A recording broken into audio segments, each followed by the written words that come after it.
With the simple reason because many PCs we have been testing don't have the option to upgrade within GPUs in the inside. Where GPUs on board are quite good nowadays, they're not perfect and they do come sometimes with quite a lot of limitations. And this is where the GPU has the option to supercharge for not a lot of money and have overall better performance with the same kind of mini PCs. But how are we going to be doing that? With bigger PC solutions. So I've been testing all kinds of mini PCs, or at least this, let's say, Pro Desk is not really mini anymore, but it does have the option to do a little bit of an upgrading with GPUs and giving an overall better performance. But the Pro Desk series also comes with all kinds of different models, including this massive version. This thing is huge. The Pro Desk comes in all kinds of form factor. We're not going to be using this tiny one because it doesn't utilize a GPU, external but also internal. But so if you just want to play some basic games and you even have the AMD version, come here. That does have like a lot of cool options out there, but that is not what we're going to be making this video about. So over here we're having the Pro Desk. That is a very compact model, still a compact model, but it does have limitation when it comes to GPUs. Yep, another limitation. And then of course the massive tower, or not really power, because we're going to be implementing that within GPU. And the CPU is also depending what kind of version we're going to be looking for and finding, because there are all kinds of different Intel versions out there. But how about the GPU itself? What can we do and what are the options? So we do have two versions when it comes to that. We do have the low profile versions, but the big problem we're facing sometimes if you're not getting the right bracket with it. And that is actually what happened in my case. But this thing is universal. We can use it in let's say the normal version or the big cases or the low profile. You can remove it, but yeah, then it's going to be wiggling around in your case. Not something I would recommend doing. But then we have another problem with the low profile. So you can see this card can be used in both systems if you're having the right brackets. And then of course we're having the ones that have a bracket attached to it. And yeah, I would not even say that, is it possible to have a different bracket? Maybe it is, but you can see that the configuration is slightly different because this thing has been attached to the bracket on a different way, or the DVI port is actually on here. But yeah, you can remove it if you want to and use it in a higher or different model. But again, I don't have the bracket, but it's a different combination. And also when it comes to the form factor, because this uses two slots over there and here having only one slot, but also the different size. And this is where the first problem actually came. So let's go to the PC and show you what I mean. So it's not the problem of, let's say, having not enough space when it comes to the slots, because this just utilizes two slots GPUs. However, they completely mess it up when it comes to placing the PCI connection. If you're going to be turning it around, you can just actually see that we don't have enough space between the power supply and the slot itself. So this card cannot be used. And I mean, particularly when you're looking at the GPU over here, you can just slide it in and fits in perfectly. It still has a little bit of a gap when it comes to the cooling, so it can pull in fresh air. But yeah, there was a little bit of a problem when it comes to the GPUs. And this two slot, it's way too massive. Yeah, it fits like that, but this is not the position of the freaking PCI connector that we're going to be needing. Only the PC Express one can be used and not the full size one. Yeah. So it was a little bit of a bummer because we do have a lot of GPUs with this kind of cooler. That brings us to this bad boy. And the only thing I'm having at this point with this particular model, I do love it. Don't get me wrong, I like this thing simply because we do have a lot of space. However, the big problem that we're going to be facing with this is that having some limitations when it comes maybe with the power supply, because when you're having a GPU, sometimes it does need a lot of juice. But what do I mean with that? Let me explain. So I could use this particular model without any problem, and if having the right bracket, I can even use the 1050 Ti. So having over here the 1030, 1050, and great overall, let's say, performance booster. Not like having an instant 4K or higher resolution with some of the platforms, but still. But we can just implement bigger ones. Yeah, so we have bigger, let's say, GPUs that we can implement in these cases. And the first thing that you will see is that, yeah, there are all kinds of cool versions out there, but some of them will need a little bit more juice. So, and then we're going to be facing another problem, that the the power supply is not compatible with the GPU because it does need more power. And replacing a power supply in these ready-to-go PCs makes no sense. So there we do have enough space, but if you're going to be looking into the GPU and the power that it requires, that's going to be a different, completely other problem.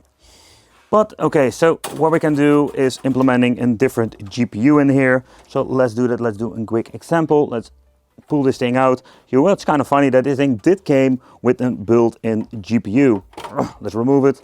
Let's see actually what they were giving me. Let's see. We're having over here. Oh. Oh, the GeForce GT 225. Yeah, so that is another low bracket, and it didn't came with the other bracket, of course. But you can see there are many different ways. Oh man, this is such a different rabbit hole, so I don't want to deep dive into that. But what are actually the results when you're going to be putting a GPU inside of this machine? So let's do this with the 1030.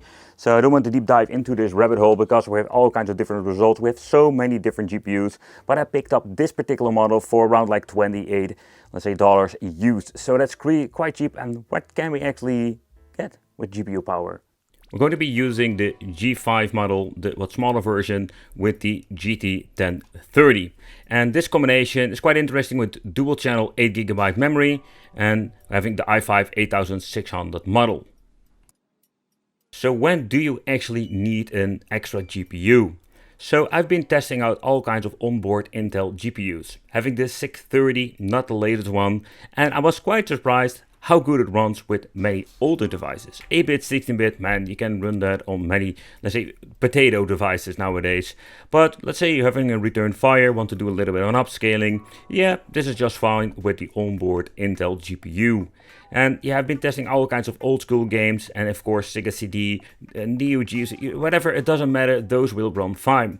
Where it's getting interesting is the Sega Saturn, one of those other devices, but we can even use 4K rendering resolution. We don't even need an extra GPU for that. So when it comes to those systems, I would say all the way up to this particular model, we can just play with an 8th generation and then 630 onboard GPU, all kinds of cool stuff. On the original resolution, a little bit upscaling like with 3DO, but also 4K with the Sega Saturn and the Yaba Sanshiro emulator. Interesting contender was the Sega Dreamcast, having Dead Alive 2 on 3840 by 2880. And if you're going to be switching to the GPU performance or adding the 1030, here we can even find that we're having some insignificant improvement. And take note, I'm playing on an older GPU at the first time. So if you're like a newer generation, let's say Intel or maybe in the Ryzen, we don't have all the craziness. But this is just if you're going to be looking at, let's say, an older generation Intel and then going to be implementing a GPU. Sega Dreamcast was the same story, and I was quite surprised also here that we have such a significant upgrade too with a different GPU. And I think with different emulators you still have like different results maybe. However, with the Sonic Adventure 2, like having an around 40-30 frames per second, you can see we have an upgrade now to around 50. Still not 60 FPS, but makes the game so much more playable on the higher resolution. So also here, this cheap 1030 GT is an amazing upgrade for Sega Dreamcast. And now we can even lower a little bit of the resolution to get a full 60 FPS. But if you'd like the 50, you can just leave it as it is.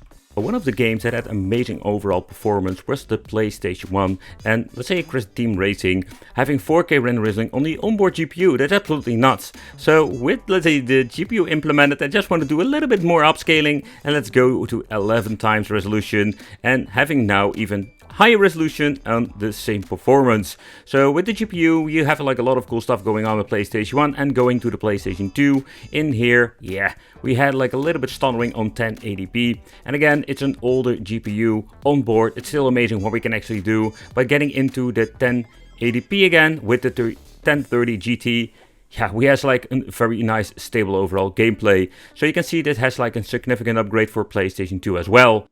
Portable is another device that requires a lot of power from the GPU if you're going to be upscaling it to 10 times resolution. The reason I love to do this is a simple reason, because I think it looks absolutely amazing, because these games were made for a tiny screen. So with the 1030 GT CPU, we did have like a little stuttering on certain part of the games, but I did notice we had like some overall way better performance, because at the first time it was not playable at all. So N64, it's just amazing to see that we can play this game on many game boxes now on native resolution. But if you're going to be doing it on, let's say, the 4040 resolution, this runs just great on the onboard GPU.